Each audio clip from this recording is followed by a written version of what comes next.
vedare tinokuchingamidzai zvekare kune chimwe chirongwa pano paZim Facebook Secrets and Confessions. Tadzoka zvekare nemamwe mamessages. Regedzai tibva tapinda mumamessages edu atadzoka takakubatirai.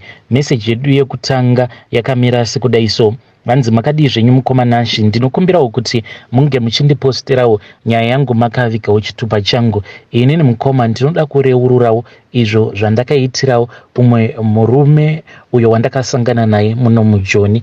And I think kuti vanhurume vanofanira kunzwisisa chimwe chinhu, kuti mukadzi kana akagara apinda newe murelationship out of desperation, sometimes kuti ange achizokuda zvinotinetsei. And isusu vanhukadzi I think kuti tine chipo chekuti paya patinenge tiri desperation tinenge tichiita sekunge tatova murudo, but deep down tinenge tichitoziva kutoti hakuna munhu uyu chai, kana kuri kunzi dai ndanga ndisiri padesperation handaimbobvuma kuti ndinge ndichimiswa naye. Ndo zvakaitikawo kwandiri, and ndangouyawo pano kuti ndingopawo confession nekuti nyaya iyi inondirwadza mukoma. Murume uyu ndakamurwadzisa, worst of all tichigere in that same location, and ndinorwadziwa nenguva iyo yandakamutambisira. And at that time aiti paya patinenge tonetsana, dzimwe nguva ndaitongotanga zvangu musindo nekuda kwekuti ndinenge ndichitongosvotewa naye zvezvo zvekuti I was trying by all means to make sure kuti mumwoyo mangu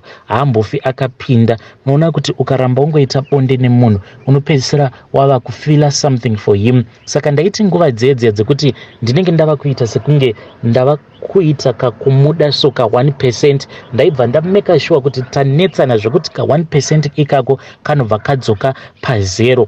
And aiti paya pakunonetsana aibva atanga kuchema achinditi uri kunditambisira nguva yangu. Apa takagara tose mukoma kwemakore 5, dzimwe nguva ndaitomunyepera zvangu since inini ainge asingade kuti ndiende kubasa. Ndobva ndatomuti ndava nepamuviri, ndobva ndamboita nguva mukoma ndichingoti numbu. Maperiods angu sezvo ndiine mairregular periods ndaikwanisa kutoita kana 2 months no maperiods. Paya pandaizoenda kumaperiods mukoma ndaibva ndatanga kuchema, and ndaiwanzokufarira kumupa stress paya paanenge obuda achienda kubasa. Apa ndichitoziva kutoti mangwana chaiwo kana kuri kunzi ndichienda kumaperiods ndaswera ndichinzwa zvimwe zvimudumbu zvemunhu ari kuda kuenda kumaperiods. Ndaitaimira makuseni paya munhu achibika zvisadza zvekuti ange achizoenda kunodya kubasa. Ndobva ndatanga kungogomera. Waibva waona munhu manje obva auya, obva apfugama pasaidi nemubhedha, obva ati kochi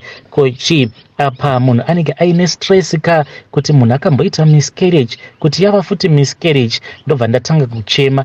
Ndaingoti kana ndikachema ndaibva ndaona misodzi zvino yozara mumaziso, munhu ava kudawo kuchema. Ndobva ndamuti usachema murume wangu, zvinowanikwa izvi. Obva anditi kasi miscarriage. Ndobva ndati kuti miscarriage handione, I think kuti ndiri kungoita sporting chete munhu. Ndobva ndamupa zvangu false hope, aizoti paya paanenge ava kubasa. Ndobva ndangomutextira, ndobva ndati ndaita miscarriage, ndava kutomboenda kuchipatara, ndafunga kutora mari iya iri mumba ndiende kuchipatara. Apa ndainge ndisingaende kuma government hospital, ndaitomudza kuti zviri nani kuti ndiende kuma private kumagyno mukoma. Apa consultation isina kana maperiods mazuva acho iwayo, consultation ainge ari ma600. Apa yaiva mari yakawanda. Munhuwo anoshanda mugarden yainge itori mari yekutamburira. Ndaibva ndatora kamari kaya ndoswera zvangu ndiri mutown. Ndaiwanzokufarira kutenga pai zvangu neenergy drink. Ndobva ndatsvaka hangu kwekuti ndinge ndichinozorora kana mumall. Ndobva ndatsikita pai iya neenergy drink riya mukoma. Then usiku ndobva ndadzoka. Apa amai vangu ndinenge ndavatumidzira kamari kaya, kana kari ka7 kana kuti ka800. Ndobva ndavatumidzira amai zvavo vobva vatenga zvavanoda kumba ikoko. Mukoma takazongoramba tongonetsana nemurume uyu kuzosvika ndawanawo basa rainge riri bhoo plus mumwe muchindawo airakidza kuti tunhu twake twainge turi organized muchinda uyu at that time pandakadanana naye ndichizosiyana nemufesi uyu, iye ainge achiita zvekufamba achiinstola maDSTV. Apa panguva yacho zvainge zvichiri kudyisa ka zvekuinstola maDSTV nekugadzira maDSTV anenge afa. Apa kubasa kwavo vaipota vachiba, then vobva vanoinstola vachishandisa equipment yekubasa, saka vaingoita profit no loss at all. Mari mukoma ndakangotanga kutongopiwa mari zuva randakatanga kudzwa kuti ndinokuda, munhu akatoti svika padheni pangu ndikupe mari. Ndikati mari, ndikabva ndamhanya kuya ndokubva ndatonopiwa mari. Ndini uyo ndikatanga kuchengeta mari mukoma. Apa ndainge ndichipiwa nemuchinda wandaigara naye, apa boyfriend chindipa, ndakasvika pakurova about 10,000 mukoma ndisingashandi. Ndokubva ndadzoka zvangu kumba. Ndakati ndiri kumba ndokubva ndangotanga musindo, munhu ndikatanga kungomubohwa, ndava kusabatika pafoni. Iyewo neshungu dzekurwadziwa akabva angonditi, iwe kana usingabati foni does it mean kuti unenge uine chikomba chauinacho? Ndikabva ndati wasvika manje pandanga ndichida kuti unge uchisvika, because pose apa ndaingoverenga mamessages ake ndakaita kuti foni yangu isaita blue tick, saka aingofungidzira kuti last seen munhu uyu abva kudhara. Izvo ndinenge ndichingoverenga ndakafriza zvangu last seen. Munhu paakangonditi I think kuti ikokoka it's either nemurume wako amuna kurambana kana kuti une boyfriend yako. Ndikabva ndati bo, ndokubva ndamunyorera zipage ndikati handichakudi, ndaikuda nemoyo wangu wose. Zviya zvekunyatsokutsindira mwena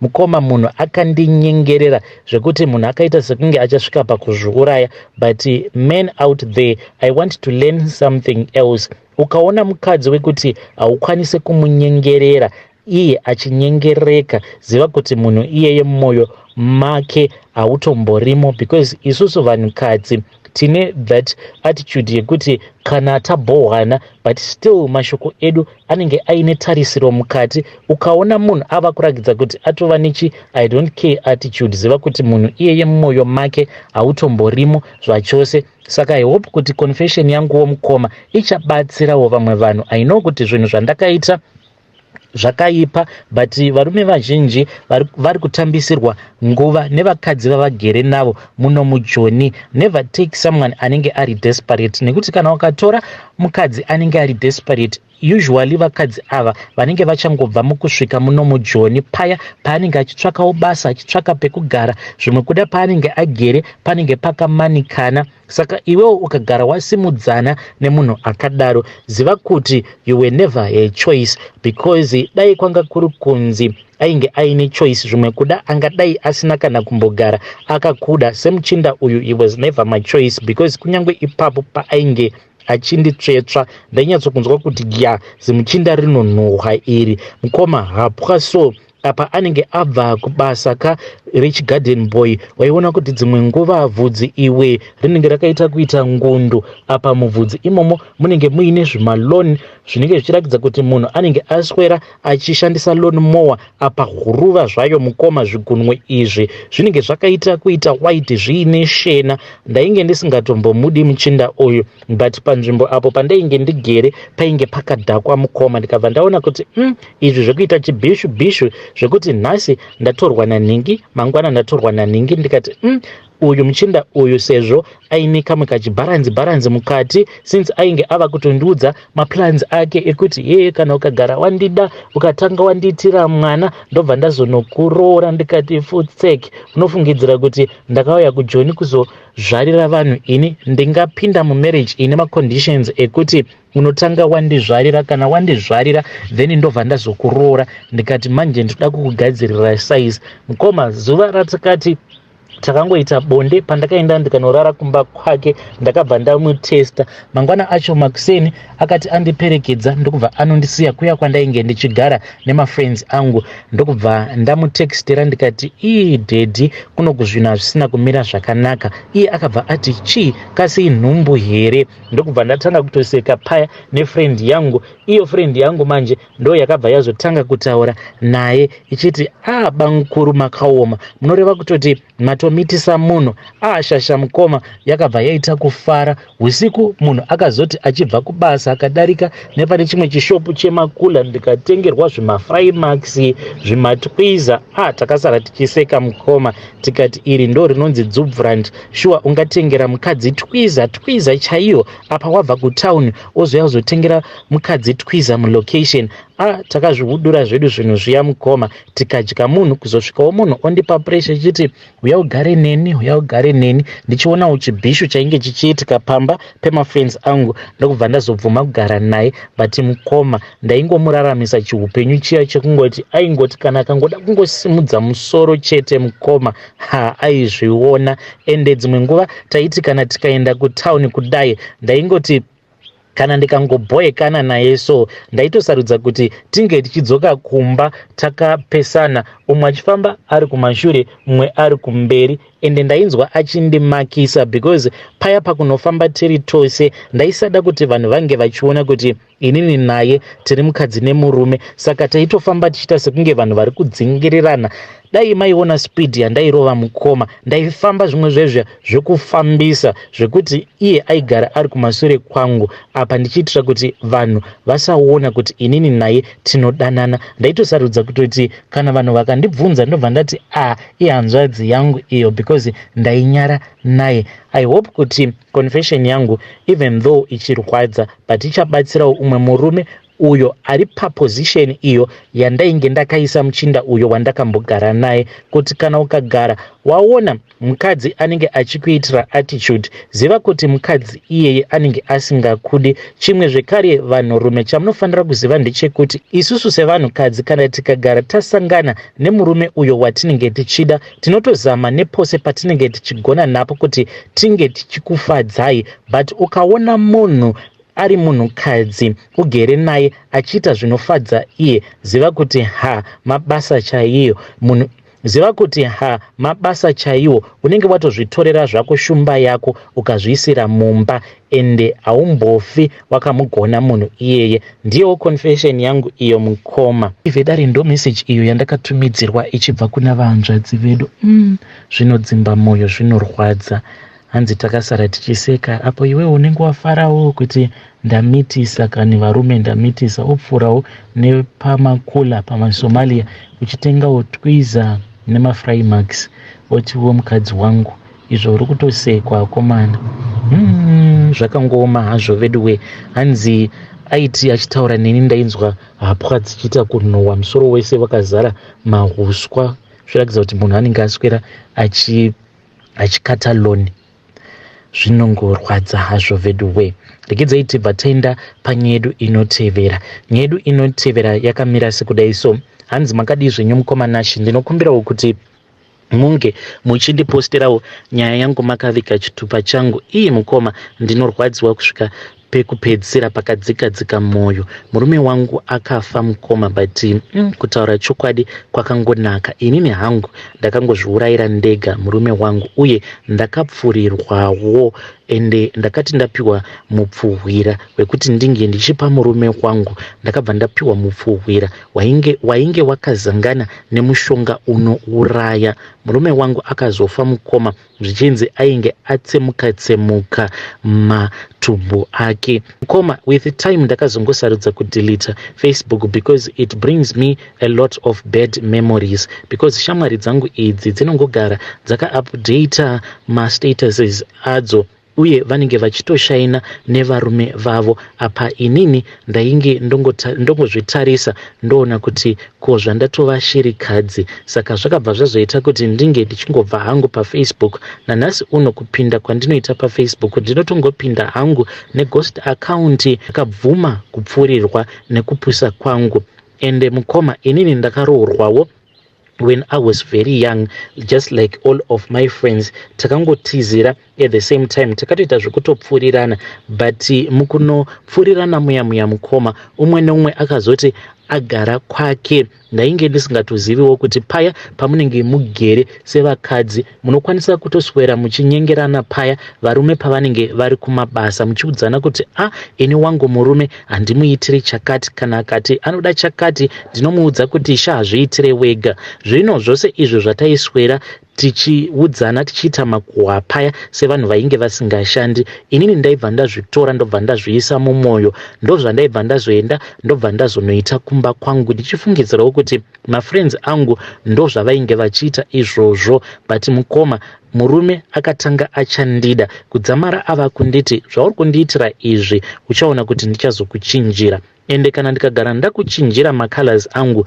hauzombofi wakandigona. Ndaiti kana akandituka kana tikatukana the previous night ndaibva ndangozvichengeta muhana. Mangwana makuseni varume vedu vachingoenda kumabasa, tikangopedza chete kungoita zvimabasa zvepamba taibva tanoungana pamba pefriend yangu mukoma. Ndobva ndatanga kutaura zvose zviya ndichikochewa mukoma, ndichiudzirwa zvekuti ndinge ndichiita. Kudzamara ndava kutoti makuseni paya pataimuka inini ndaingosiya mumba makadaro, machira asina kuwaridzwa. Murume aizosvika pakudzoka achibva kumba apa ndinenge ndakangogara ndichitevedzana neshamwari dzangu. Inosangana pamba peimwe friend yangu aita mabasa ake ose kusvika apedza. Kana apedza kuita mabasa ake otosiya akatoburitsa chisevo chekuti ange achizobikira murume wake usiku. Then tobva tazoenda kumba kweimwe friend, then kana tazoenda kwekwe oita mabasa ake ose toswera kuya mukoma tichidya. Inini ndaizobva pamba pe-best friend yangu uyu sometimes kana kuma5 mukoma zuva ratodoka apa murume aichaisa samwe kuma25. Dzimwe nguva murume aitonditangira kusvika pamba because taitanga taperekedza imwe shamwari, then tichibva kuya ndobva ndazoperekedza zvekare imwe friend, then ndobva ndazodzoka kumba kwangu mukoma. Izvi zvakabva zvazokonzeresa kuti inini nemurume wangu tizongogara tichingonetsana. Taigara tichingonetsana almost on a daily basis kuzonosvika murume atanga kuita zvemagirlfriends. Murume akati atanga kuita zvemagirlfriends zviya, still mukoma nashe murume ndaingoudzirwa zvekuti ndinge ndichiita, ndichingoudzirwa kunzi iwewe haungajairirwe nemurume ava kutofamba achiita bonde nevamwe vakadzi, iwewe murakidze kuti hausina basa naye. Ndaitopfurirwa kunzi kunyange kugeza usageza ange achiboyekana. Izvo ndainge ndichitodzinga murume wangu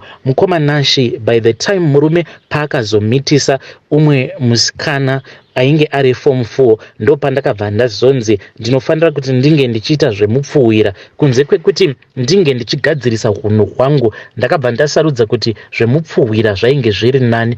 Then imwe friend yangu akabva azoti iye aiziva vamwe gogo vaita zvekutengesa mishonga iyi yekupfuwira varume kumbari uko. Ndokwayakatengwa mishonga iyi, kupusa kwacho mukoma yakatengwa inini ndisipo. Kubva ndazonzi nebest friend ndinge ndichiuya ndichitora mushonga uya. Ndakabva ndazoenda kuya mukoma ndokubva ndanotora mushonga uya, ndikabva ndazonzi mushonga uyu unoshanda so. Ndikabva ndaenda kumba ndakafara paya, ndikabva ndabikira murume akadya. Handina kana change yandakaona yandikatoti ndo change, just kungoregedza kurohwa chete.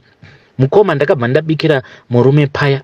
Kwemazuva mashoma zvinhu zvakamboita sekunge zvainge zvaita nani. Murume ainge ava kutotaura zvaitonzwikwa paya achitoti ndakakukanganisira mukadzi wangu, even though tisinganyatsokunzwisisana. Pane zvimwe zvinhu zvaunondiitira zvinondibhohwa, but what I did is wrong. Saka uyu musikana uyu wandakamitisa, I'm going to make a plan kuitira kuti iye azosiyana neni.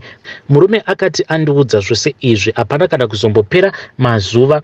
Then murume ndokubva ndazongonzwa zvichinzi murume ainge akolapsa ari kubasa apa ainge atomhanyisiwa nabosi vake akaendeswa kuParere Nyatwa. Nosvika murume achizonoshayika, takamuviga kumbudzi uko mukoma. Saka murume akati ashayika ndokubva ndazongopindwawo nepfungwa dzekuti ndinge ndichifamba. Mukunofamba pane vamwe madzibaba vakabva vangondiudza cash talk vakanditi, imi madzimai endai munoreurura nekuti makazviurayira mega murume wenyu. Handina hangu chipoko chandati ndaona chemurume wangu, but madzibaba ava vakangonditi kuti zvibve pamwoyo wenyu endai munoreurura kuhama dzemurume wenyu, mudziudze kuti ndimi makazviurayira murume wenyu, handiti makamupa mupfuwira imi muchida kudiwa. Ndikabva ndati hongu madzibaba. Akabva vanditi mupfuwira uyo wamakapiwa wainge wakatogadzirwa kudhara kuti murume wenyu ange achizofa. Ndakagadzira murume wangu mukoma ndikazviurayira murume nekuda kwekupfuurirwa neshamwari. Hei vedare ndo message iyo yandakatumidzirwa ichibva kuna vahanzvadzi vedu. Zvakangoma hazvo vedu we. Apa ndakavabvunza kuti saka muchadini nhaye vahanzvadzi, muchanokonfesa here? Vakati kukonfesa hai, handingakonfesi. Zviri nani kuti kana murume kunyange akanzi amuka chipoko, chipoko chake ndinochiudza kuti ndidzipe hako dhiya, nekuti ndakaita zvinhu izvi ndisingazivi. But kureurura kunyange zvikanzi ndambopengeswa nacho chipoko chemurume wangu, asi kureurura handireururi. Ndingatozviruma rurimi rwangu kusvika rwadambuka. Zvakangoma hazvo vedu we. Ngatitaurei navo vahanzvadzi vedu ava mucomment section.